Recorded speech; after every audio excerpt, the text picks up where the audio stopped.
کراچی میں ایک اور عمارت زمیں بوس، ہلاکتوں کی تعداد 8 ہو گئی، متعدد زخمی۔ ریسکیو حکام کے مطابق کئی افراد ملبے تلے دبے ہوئے ہیں۔ رہائشی عمارت میں 6 خاندان رہائش پذیر تھے۔ گرنے والی عمارت سے ملحق 2 اور 7 منزلہ عمارتوں کو بھی خالی کروا لیا گیا۔ ریسکیو ٹیموں کی امدادی کارروائیاں جاری۔ متاثرہ عمارت کے بے گھر افراد کے لیے تاحال کوئی انتظامات نہ کیے جا سکے۔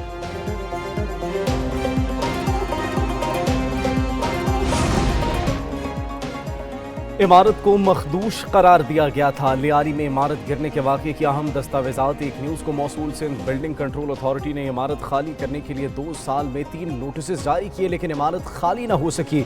رپورٹ کے مطابق پہلا نوٹس 2 جون 2023، دوسرا نوٹس 18 فروری 2024 اور تیسرا نوٹس 30 مئی 2024 کو جاری کیا گیا تھا کہ الیکٹرک اور واٹر بورڈ کو 25 جون 2024 کو خطوط ارسال کیے گئے تھے تاکہ عمارت کے بجلی اور پانی کے کنیکشن منقطع کیے جا سکیں۔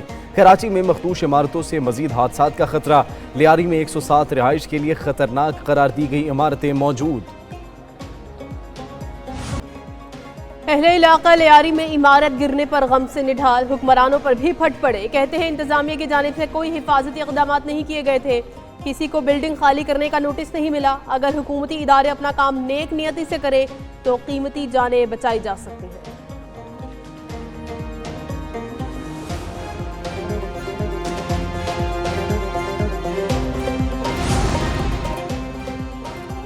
لیاری میں عمارت گرنے پر ایکشن۔ وزیر بلدیات نے ڈائریکٹر SBCA ضلع جنوبی کو معطل کر دیا۔ ڈپٹی ڈائریکٹر اور بلڈنگ انسپیکٹرز کو بھی معطل کر دیا گیا۔ فہرست ایک نیوز کو موصول۔ BCA کی جانب سے شہر میں 570 سے زائد عمارتوں کو مخدوش قرار دیا گیا۔ SBCA کی جانب سے نوٹسز جاری کرنے پر اکتفا۔ حکام کے مطابق مونسون سیزن میں مخدوش عمارتوں سے حادثات کا خطرہ بڑھ جاتا ہے۔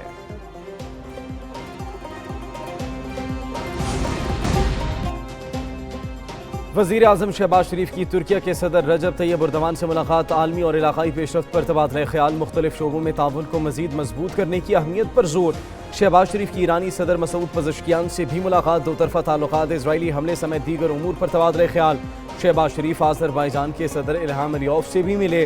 پاکستان اور آذربائیجان کی قیادت کا تجارت اور سرمایہ کاری کے شعبوں میں تعاون بڑھانے پر اتفاق۔ ازبکستان کے صدر سے ملاقات میں مختلف شعبوں میں تعاون بڑھانے پر غور کیا گیا۔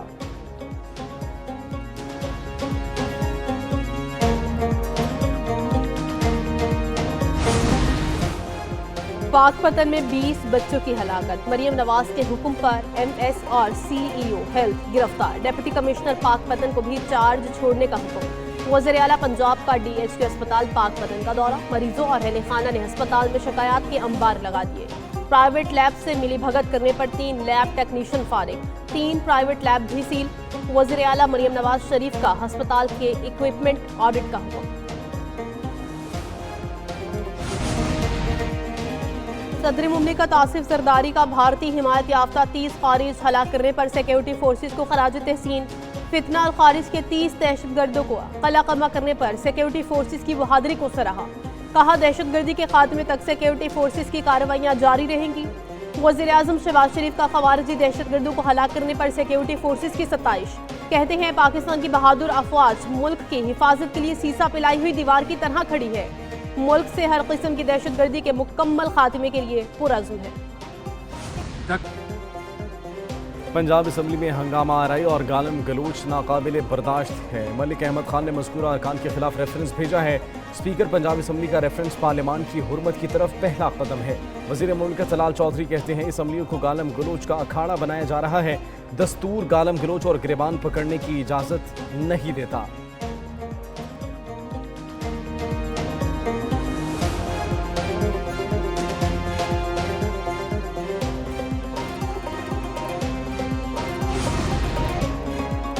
سینٹ میں خیبر پختونخوا کی نشستوں کے انتخاب کا شیڈیول جاری۔ 7 جنرل، 2 خواتین اور 2 ٹیکنوکریٹ سیٹوں پر پولنگ 21 جولائی کو ہوگی۔ ثانیہ نشتر کی خالی کردہ نشست پر بھی انتخاب کے لیے شیڈیول جاری۔ قومی اسمبلی میں خیبر پختونخوا سے مسلم لیگ نون کی خواتین کی مخصوص 2 خالی نشستوں پر بھی الیکشن پروگرام جاری۔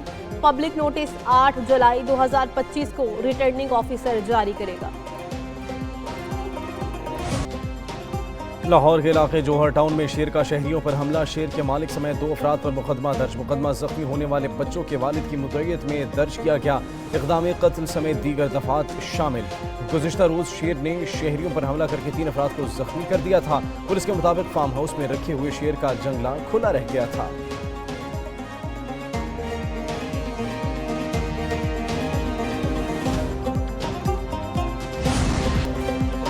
پاکستان اسٹاک ایکسچینج نے ایک اور سنگ میل عبور کر لیا، 100 انڈیکس 1,32,000 کی سطح کو عبور کر گیا۔ اتار چڑھاؤ کے بعد مارکیٹ میں 1,262 پوائنٹس کا اضافہ ہو گیا۔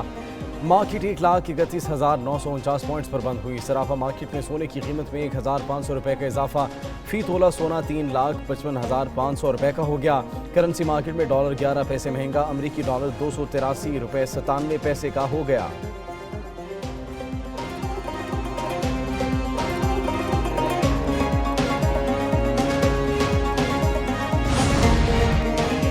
وزیراعظم شہباز شریف کی امریکہ کے یوم آزادی پر امریکی قیادت اور عوام کو مبارکباد، کہتے ہیں پاکستان امریکہ کے ساتھ اپنے دیرینہ تعلقات کو انتہائی قدر کی نگاہ سے دیکھتا ہے۔ پاکستان امریکہ کے ساتھ آنے والے سالوں میں 2 طرفہ تعلقات کو مزید مستحکم کرنے کے لیے پرعزم ہے۔ امریکہ میں مقیم پاکستانی آبادی پر بھی فخر ہے۔ امریکہ میں مقیم پاکستانی دونوں ممالک کے درمیان پل کا کردار ادا کر رہے ہیں۔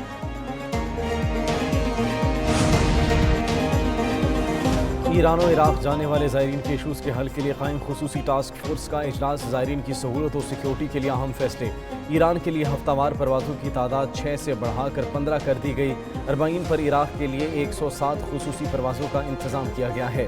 مستقبل میں زائرین کو مزید بہتر سفری سہولتوں کی فراہمی کے لیے فیری سروس کا بھی آغاز کیا جا رہا ہے۔ وفاقی وزیر داخلہ کہتے ہیں عاشورہ کے بعد اربعین کے لیے سیکیورٹی صورتحال کا سر نو جائزہ لے کر زائرین کے زمینی راستے سے سفر سے متعلق فیصلہ کیا جائے گا۔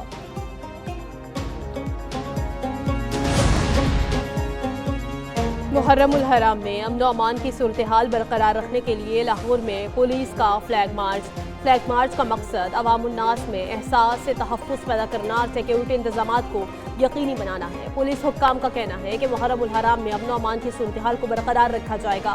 مجالس و جلوسوں کو فول پروف سیکیورٹی مہیا کی جا رہی ہے۔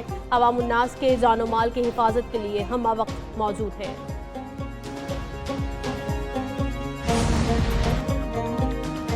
ملک بھر میں 6 سے 10 جولائی تک موسلادھار بارشوں کی پیشگوئی، پنجاب، سندھ، خیبر پختونخوا اور بلوچستان میں تیز ہواؤں کے ساتھ بادل برسنے کی توقع، مختلف علاقوں میں سیلابی صورتحال اور پہاڑی علاقوں میں لینڈ سلائیڈنگ کا خدشہ۔ کراچی میں کل بھی ہلکی بارش کا امکان، آزاد کشمیر میں وقفے سے بارش، ندی نالوں میں طغیانی۔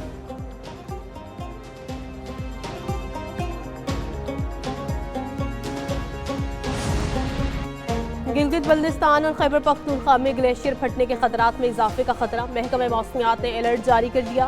محکمہ موسمیات کا کہنا ہے کہ زیادہ درجہ حرارت اور موسمی نظام گلیشیئر کے پھٹنے کا سبب بن سکتے ہیں۔ گلگت بلتستان اور خیبر پختونخوا میں تمام اداروں کو حفاظتی اقدامات کرنے کی ہدایت کی گئی ہے۔ شہریوں اور سیاحوں کو خطرناک علاقوں سے دور رہنے کی ہدایت کی گئی ہے۔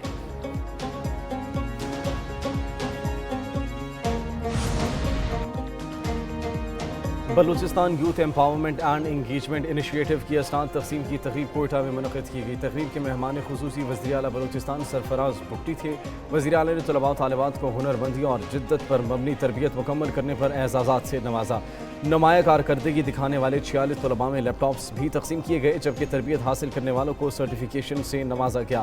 نامور سافٹ ویئر کمپنیوں نے اس پروگرام میں تربیت حاصل کرنے والے 50 طلباء کے لیے نوکریوں اور انٹرنشپس کا اعلان بھی کیا۔ پروگرام میں اب تک بلوچستان بھر سے 6000 سے زائد نوجوانوں کو مختلف شعبوں میں تربیت دی جا چکی ہے۔